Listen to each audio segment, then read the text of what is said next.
Good morning. Currently हम लोग chapter 11 पढ़ रहे हैं। चैप्टर 11 में क्या है? Photosynthesis in higher plant.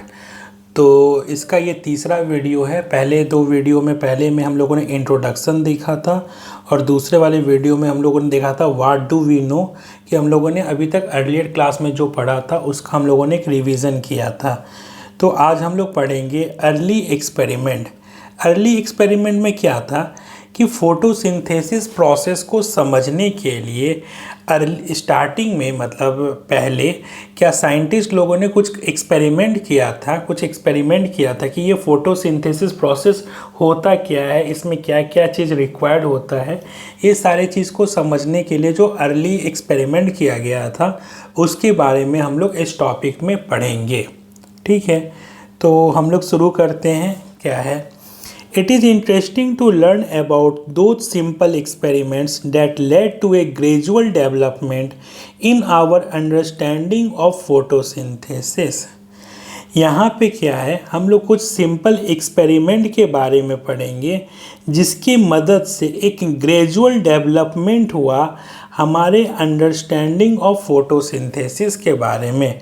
Photosynthesis के बारे में जो हमारा अंडरस्टैंडिंग था उसमें ग्रेजुअल डेवलपमेंट आया। किस कारण से? तो कुछ एक्सपेरिमेंट होता रहा। एक्सपेरिमेंट की मदद से हमारा जो अंडरस्टैंडिंग था फोटोसिंथेसिस पे उसका एक ग्रेजुअल डेवलपमेंट होता चला गया। ठीक है, तो उसमें जो पहला साइंटिस्ट आता है वो है जोसेफ प्रिस्टली। 1733-1804 इन 1770 में performed a series of experiments that revealed the essential role of air in the growth of green plants। Joseph priestly एक साइंटिस्ट थे जिन्होंने 1770 में एक सीरीज ऑफ एक्सपेरिमेंट्स किया ये चीज़ रिवील करने के लिए कि प्लांट्स के ग्रोथ के लिए, ग्रीन प्लांट्स के ग्रोथ के लिए एयर का जो है बहुत ही एसेंशियल रोल है। ठीक है, क्या किया जोसेफ प्रिस्टली ने? एक सीरीज ऑफ एक्सपेरिमेंट किया ये चीज़ को रिवील करने के लिए कि ग्रीन प्लांट के ग्रोथ में एयर का बहुत ही इम्पॉर्टेंट रोल है। Priestley you may recall discovered oxygen in 1774। Priestley ही था जिसने कि ऑक्सीजन का डिस्कवरी किया। कब किया? 1774 में। प्रिस्टली ने ही ऑक्सीजन को डिस्कवर्ड किया in 1774। Priestley observe that a candle burning in a closed space a bell jar soon gets extinguished. Priestley ने ऑब्जर्व किया कि कैंडल को जब हम लोग जलाते हैं एक क्लोज्ड स्पेस में, एक क्लोज्ड स्पेस यहाँ पे क्या था? एक बेल जार था। ठीक है, ये बेल जार है, ये पूरा का पूरा बेल जार है। इसको पूरा पैक कर दिया और इसमें जब कैंडल को जलाया गया तो कुछ देर बाद जो है कैंडल वो बुझ जाता है। ठीक है, वही चीज़ बोल रहा है कि प्रिस्टली ने क्या ऑब्जर्व किया कि candle burning in a closed space a bell jar soon gets extinguished, वो बुझ जाता है। सिमिलरली क्या किया? एक mouse would soon suffocate in a closed space. फिर क्या किया? यही जो बेल जार था इसमें क्या किया? एक चूहा को रख लिया, चूहा को डाल दिया, पूरा पैक कर दिया। तो फिर देखता है कि चूहा जो है कुछ देर बाद सफोकेट होके मर जाता है। तो वही चीज़ यहाँ पे क्या किया? बेल जार है, चूहा भी डाल दिया, कैंडल भी डाल दिया जलते हुए। कुछ ही देर बाद देखता है कि कैंडल भी बुझ गया, चूहा भी मर गया और ये पूरा पैक है। ठीक है, ये कैसा है? क्लोज्ड स्पेस है, ये पूरा क्लोज्ड स्पेस है, यानी कि बाहर के इन्वायरमेंट से कोई भी गैस का एक्सचेंज नहीं हो रहा है। तो ये पूरा कैसा है? क्लोज्ड स्पेस है। और ये क्या है? बेल जार है। इसको बेल जार से इसको क्या बना दिया गया है? क्लोज्ड स्पेस बना दिया गया है। ठीक है, तो यहाँ से वो क्या कंक्लूड करता है? He concluded that a burning candle or an animal that breathes the air both somehow damage the air. वो यहाँ से इस एक्सपेरिमेंट से ये कंक्लूड करता है कि एक बर्निंग कैंडल हो गया या एक एनिमल हो गया जो कि ब्रीथ करता है एयर में, जो कि एयर में ब्रीथ करता है, वो क्या है, एयर को कहीं ना कहीं डैमेज कर रहा है। समहाउ वो एयर को डैमेज कर रहा है। इस टाइम ये नहीं पता था कि हाँ ये ऑक्सीजन लेके कार्बन डाइऑक्साइड दे देता है, तो ये जो क्लोज्ड स्पेस में क्या है, केवल कार्बन डाइऑक्साइड बचता है, ऑक्सीजन नहीं बचता है। इस कारण ये चूहा भी मर जाता है और क्या करता है, ये कैंडल को जलने के लिए भी ऑक्सीजन का रिक्वायरमेंट होता है, तो वो ऑक्सीजन ख़त्म हो जाता है तो दोनों बुझ जाता है। तो उस समय क्या था, ये चीज़ नहीं पता था, कार्बन डाइऑक्साइड और ऑक्सीजन। तो ये क्या बोलता है कि इसको क्या लगा इस एक्सपेरिमेंट से कि ये जो बर्निंग कैंडल है या ये जो एनिमल है जो कि एयर में सांस कर रहा है, ये कुछ ना कुछ एयर को डैमेज पहुंचा रहा है, कुछ ना कुछ एयर को डैमेज पहुंचा रहा है। और जब ये एयर डैमेज हो जाता है तो फिर ये जो है मोमबत्ती, जो कैंडल जो जल रहा है, ये भी बुझ जाता है और चूहा भी मर जाता है। फिर क्या किया, वो अपने एक्सपेरिमेंट में एक चेंज लाया। But when he placed a mint plant in the same bell jar, he found that the mouse stayed alive and the candle continued to burn. फिर क्या किया, ये जो क्या किया, क्लोज्ड स्पेस में बेल जार में एक मिंट का प्लांट डाल दिया। एक मिंट प्लांट जो है वो उसको प्लेस कर दिया। तो फिर वो क्या देखता है कि अब चूहा भी नहीं मर रहा है और कैंडल भी लगातार जल रहा है, बुझ नहीं रहा है। मिंट प्लांट जैसे ही वो क्लोज्ड स्पेस या बेल जार में डालता है तो देखता है कि चूहा नहीं मर रहा है, चूहा भी जिंदा है, और जो कैंडल जो जल रहा था, बर्न हो रहा था, वो भी कंटिन्यू बर्न हो रहा है, वो बुझ नहीं रहा है। तो यहीं से प्रिस्टली ने एक हाइपोथेसिस निकाला, और वो क्या था कि प्लांट्स जो है वो रीस्टोर कर देता है air, whatever breathing animals and burning candles remove.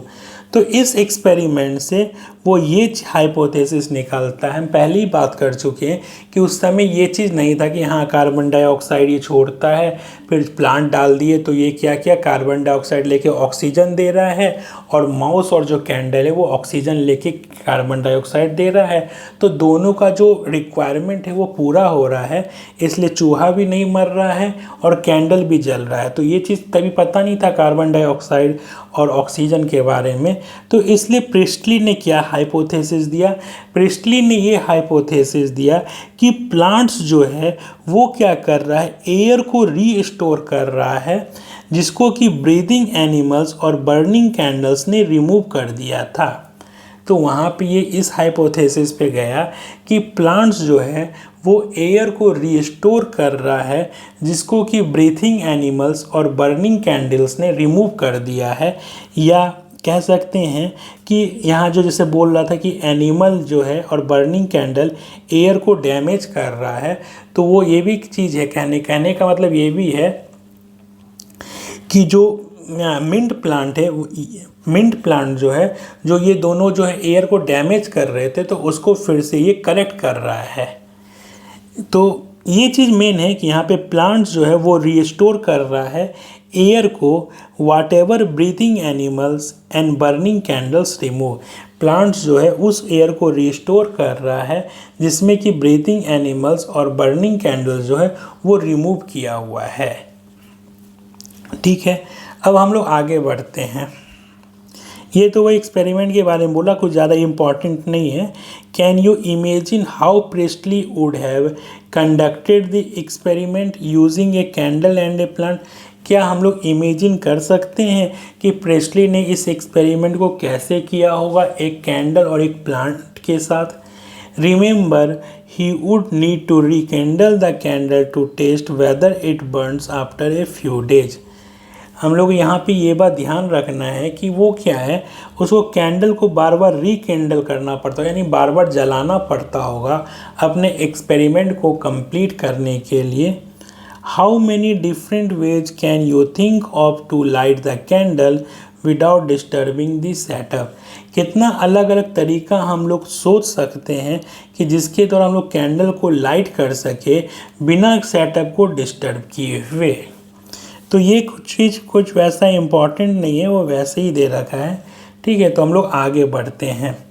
Using a similar setup as the one used by Priestley but by placing it once in the dark and once in the sunlight, Jan Inge's house so that sunlight is essential to the plant process that somehow purifies the air fueled by the burning candles or breathing animals।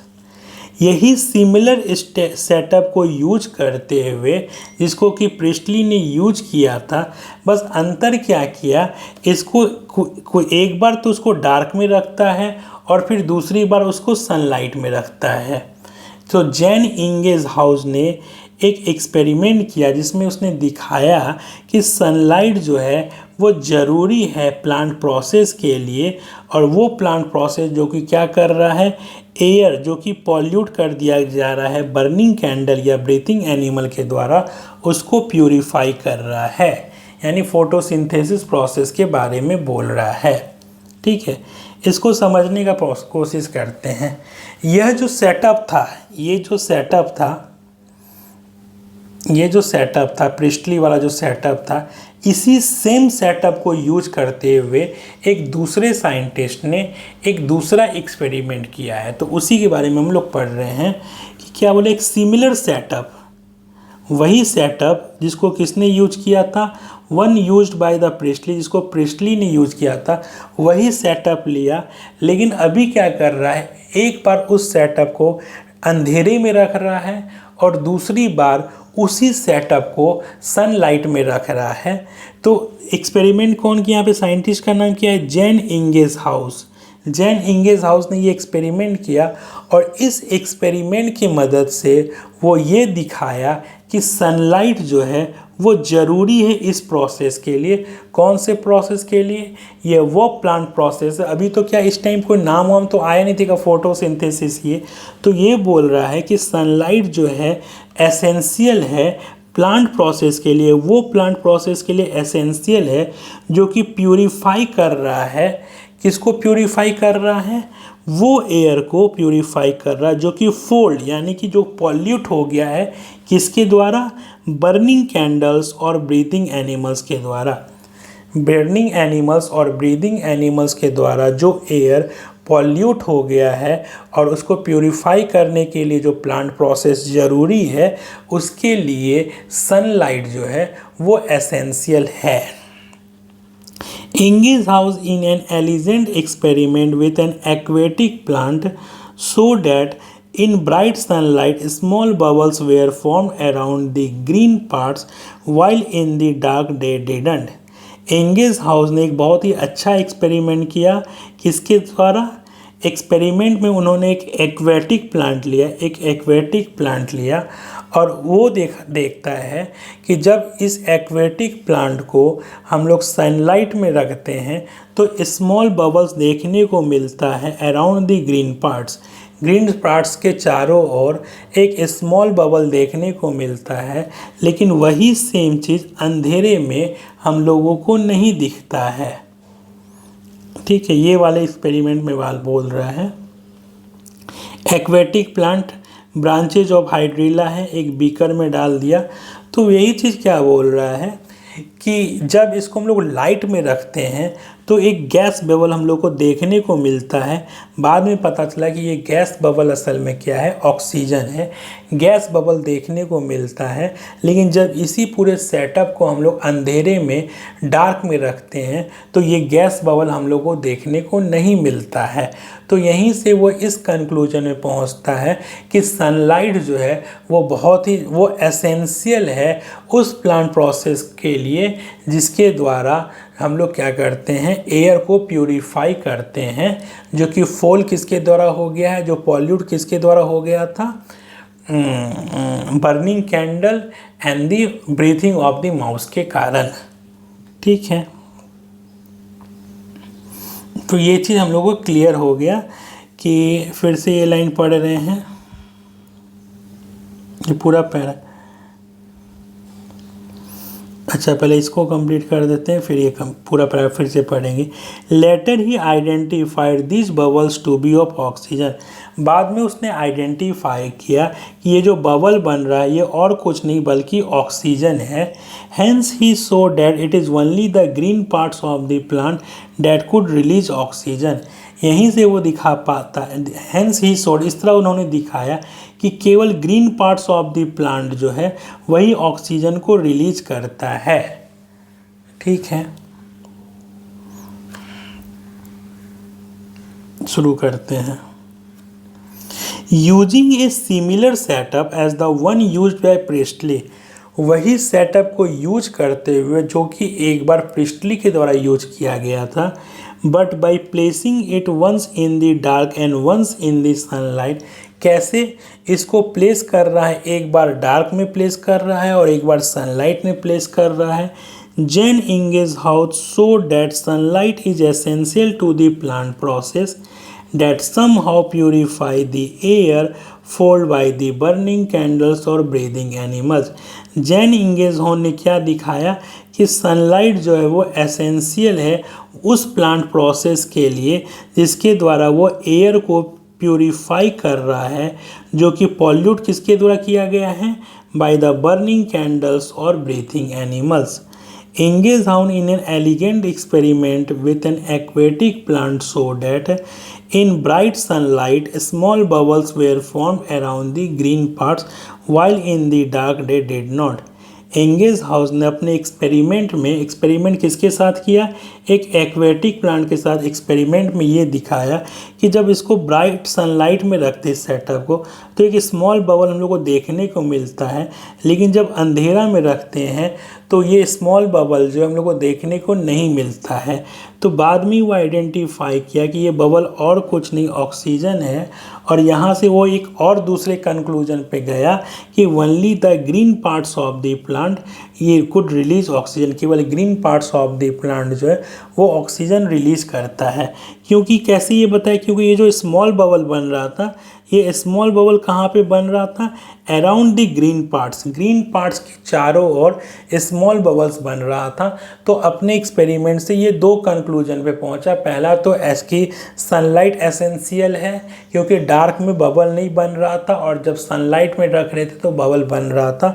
और दूसरा क्या है, ये जो bubble था वो कहाँ पे बन रहा था, ग्रीन पार्ट्स के चारों तरफ बन रहा था, formed around the green parts के चारों ओर ये बबल्स फॉर्म कर रहा था। तो इससे ये इस कंक्लूजन पे पहुंचा कि केवल green parts of the plant he oxygen को रिलीज करता है, केवल green parts of the plant है वही ऑक्सीजन को रिलीज करता है। ठीक है, अब आगे पढ़ते हैं हम लोग। It was not until about 1854 that Julius von Sachs provided evidence for the production of glucose when plants grow। 1854 के पहले हम लोग को इसके बारे में कुछ भी आइडिया नहीं था। 1854 में जूलियस वॉन सैक्स एक दूसरा साइंटिस्ट ने हमें एविडेंस दिखाया। किस चीज़ का एविडेंस दिखाया कि जब प्लांट्स ग्रो होता है तो उसमें ग्लूकोज का प्रोडक्शन होता है। ठीक है, 1854 में हम लोग को जूलियस वॉन सैक्स ने ये चीज़ बताया, इस चीज़ का एविडेंस दिया कि जब प्लांट्स जो है वो ग्रो करता है तो उसमें ग्लूकोज का प्रोडक्शन होता है। Glucose is usually stored as starch. Glucose जो है वो स्टोर्ड कैसे होता है, स्टार्च के रूप में स्टोर्ड होता है। ये तो हम लोग जानते ही हैं कि फोटोसिंथेसिस प्रोसेस में ग्लूकोज बनता है, लेकिन जब स्टोर करना होता है तो वो स्टार्च के फॉर्म में उसको स्टोर किया जाता है। His later studies show that the green substance in plants, chlorophyll as we know it now, is located in a special body later called chloroplast within plant cell। उन्होंने बाद में फिर ये लेटर स्टडी करके ये दिखाया कि जो ग्रीन सब्सटेंस होता है प्लांट्स में, जिसको कि हम लोग बाद में जाना कि वो क्लोरोफिल है, वो कहाँ पे लोकेट होता है, कि स्पेशल बॉडी में लोकेट होता है, जिसको कि बाद में क्या कहा गया, क्लोरोप्लास्ट कहा गया within the plant cell. His later studies, उसके बाद की स्टडीज़ ने ये दिखाया कि जो ग्रीन सब्सटेंस है इन प्लांट्स, जिसको कि बाद में हम लोगों ने क्लोरोफिल कहा, वो कहाँ पे लोकेट होता है, एक स्पेशल बॉडी में लोकेट होता है, जिसे बाद में हम लोगों ने क्लोरोप्लास्ट कहा। ये सब कहाँ पे पाया जाता है, प्लांट के सेल में पाया जाता है। He found that the green parts in the plant is where glucose is made and that the glucose is usually stored in starch. उन्होंने ये भी पाया कि जो ग्रीन पार्ट्स होता है प्लांट्स में, वहीं पे ग्लूकोज बनता है और ग्लूकोज जो है वो स्टोर कैसे होता है, एज ए स्टार्च। वो क्या पाया कि ग्रीन पार्ट्स जो प्लांट में होता है वहीं पे ग्लूकोज बनता है और ग्लूकोज जो है वो स्टोर्ड कैसे होता है, एज स्टार्च, स्टार्च के रूप में ये अटैच होता है। अब हम लोग एक नए एक्सपेरिमेंट के बारे में पढ़ते हैं, क्या है वो एक्सपेरिमेंट देखते हैं। Now consider the interesting experiment done by T.W. Engelmann. एक नया इंटरेस्टिंग एक्सपेरिमेंट किसके द्वारा किया गया है, T.W. एंजलमैन के द्वारा किया गया है। ये क्या करता है, using a prism he split light into its spectral component and then illuminated a green algae Cladophora placed in a suspension of aerobic bacteria. वो क्या करता है, एक प्रिज्म को लेता है, प्रिज्म की मदद से वो लाइट को स्प्लिट करता है इनटू इट्स स्पेक्ट्रल कंपोनेंट्स, इसके स्पेक्ट्रल कंपोनेंट्स में वही विबग्योर में तोड़ता है और देन इल्यूमिनेट, और उसके बाद उससे क्या इल्यूमिनेट करता है, एक ग्रीन एल्गी जो कि क्लैडोफोरा है उसको इल्यूमिनेट करता है और उसको रखा कहाँ है, placed in a suspension of aerobic bacteria, aerobic bacteria के सस्पेंशन में रखा है। ठीक है, एक एक्सपेरिमेंट के बारे में हम लोग बात कर रहे हैं। यह एक्सपेरिमेंट परफॉर्म किसके द्वारा किया गया है, T.W. एंजलमैन के द्वारा किया गया है। वो क्या करता है, एक प्रिज्म को लेता है, प्रिज्म की मदद से वो वाइट लाइट को स्प्लिट करता है इनटू इट्स स्पेक्ट्रल कंपोनेंट, यानी विबग्योर में तोड़ता है और तोड़ने के बाद वो उसको इल्यूमिनेट करता है एक ग्रीन एल्गी को, जिसका कि नाम है क्लैडोफोरा, और उसको प्लेस कहाँ पे किया गया है, एक suspension of aerobic bacteria. Aerobic bacteria मतलब कि वैसा बैक्टीरिया जिसमें कि जो रेस्पिरेशन का जो मोड है, एरोबिक बैक्टीरिया मतलब कि सिंपल जो ऑक्सीजन का यूज करता है। ठीक है, तो हम लोग एक्सपेरिमेंट का सेटअप देख लेते हैं। ये लाइट है, इसको प्रिज्म से तोड़ा, स्पेक्ट्रल कंपोनेंट में तोड़ दिया, विबग्योर में तोड़ दिया, ये अपना विबग्योर यहाँ पे आ गया और विबग्योर स्प्लिट करने के बाद वो किसको, एल्गी को इल्यूमिनेट करता है। कौन सा एल्गी का नाम क्या है, क्लैडोफोरा, और इसको प्लेस कहाँ किया गया है, in the suspension of the aerobic bacteria, aerobic bacteria के सस्पेंशन में प्लेस किया गया है। तो ये अपना क्या है, सेटअप है, ये सेटअप है जिस एक्सपेरिमेंट के बारे में हम लोग पढ़ रहे हैं। ठीक है, अब इसमें क्या है पढ़ लेते हैं, जो थोड़ा एक हम लोग बनाए हैं। Engelmann grew oxygen loving bacteria on photosynthesising algae. Engelmann क्या ग्रू कर रहा है, ऑक्सीजन लविंग बैक्टीरिया। ये एरोबिक बैक्टीरिया का मतलब होता है ऑक्सीजन लविंग बैक्टीरिया। जहाँ पे ऑक्सीजन ज़्यादा बनेगा वहाँ इसका जमावड़ा ज़्यादा हो जाएगा, जहाँ ऑक्सीजन नहीं मिलेगा वहाँ ये नहीं पाया जाएगा। तो oxygen loving bacteria on the photosynthesising algae, कहाँ पे कर रहा है, फोटोसिंथेसाइजिंग एल्गी, जो कि क्या है, क्लैडोफोरा है। ठीक है, क्लैडोफोरा एल्गी हो गया। क्लैडोफोरा एल्गी को फोटोसिंथेसाइजिंग एल्गी क्यों बोल रहा है, क्योंकि इसमें फोटोसिंथेसिस का प्रोसेस होगा और हम लोग फिर वो देखेंगे, आगे पढ़ते हैं। He then passed light through a prism, फिर वो क्या करता है, लाइट को एक प्रिज्म के थ्रू पास कराता है और उससे क्या होता है, वो स्प्लिट कर जाता है light into VIBGYOR spectrum. Before supplying it to the algae for photosynthesis. Algae को लाइट सप्लाई करने से पहले ये सब प्रोसेस हो रहा है। प्रिज्म से सप्लाई करके उसको स्प्लिट कर दिया विबग्योर में। He saw that the oxygen loving bacteria congregated in the regions where the red and blue light was falling। वो क्या देखता है कि ऑक्सीजन लविंग बैक्टीरिया जो है वो वहाँ पे उस रीजन में ज़्यादा जमा हो रहा है जहाँ पे red and blue light was falling. देखो यहाँ पे ज़्यादा जमा हो रहा है, यहाँ पे रेड लाइट है, और यहाँ पे ज़्यादा जमा हो रहा है, यहाँ पे ब्लू लाइट है, बाकी यहाँ पे काफ़ी कम है।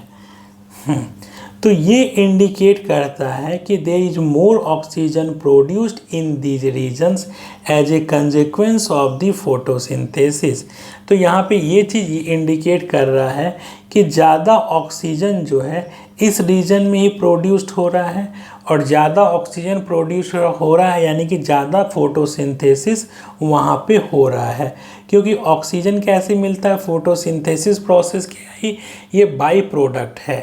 ठीक है। Engelmann thus conclude that red and blue regions of the visible spectrum is more effective for photosynthesis।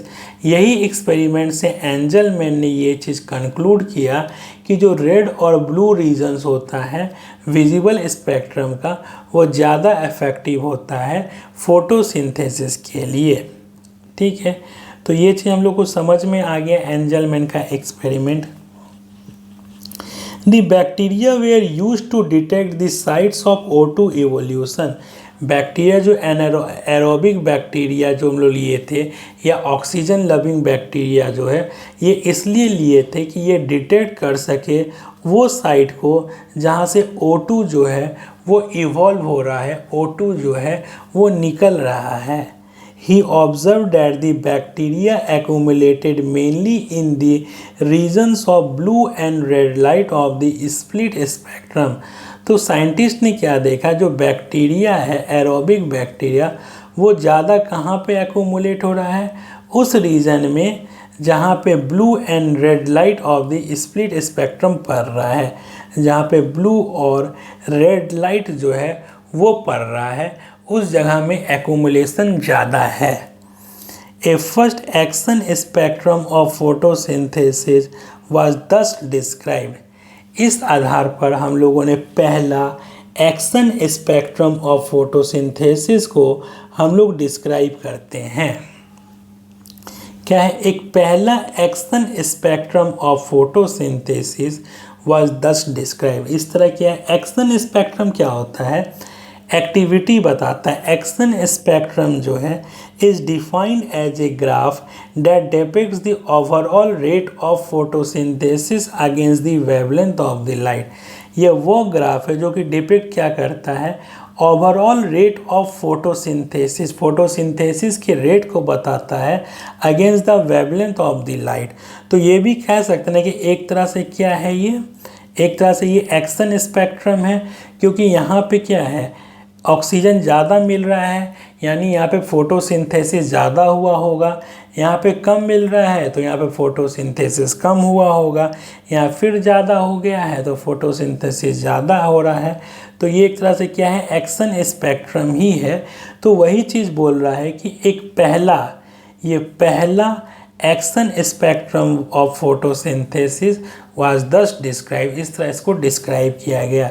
It resembles roughly the absorption spectrum of chlorophyll A and B discussed in section इतना।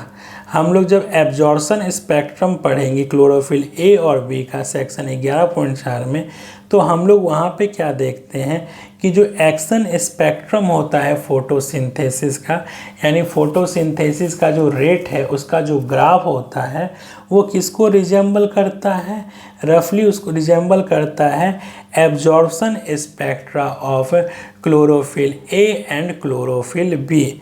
इसके बारे में हम लोग अभी आगे पढ़ेंगे। ठीक है, तो ये जो अपना टॉपिक था अर्ली एक्सपेरिमेंट, ये तो हम लोग आधा कंप्लीट कर दिए हैं, आधा रह गया है। तो बाकी जो पार्ट रह गया है अर्ली एक्सपेरिमेंट का, इसको हम लोग नेक्स्ट वीडियो में कंप्लीट करेंगे। Thank you.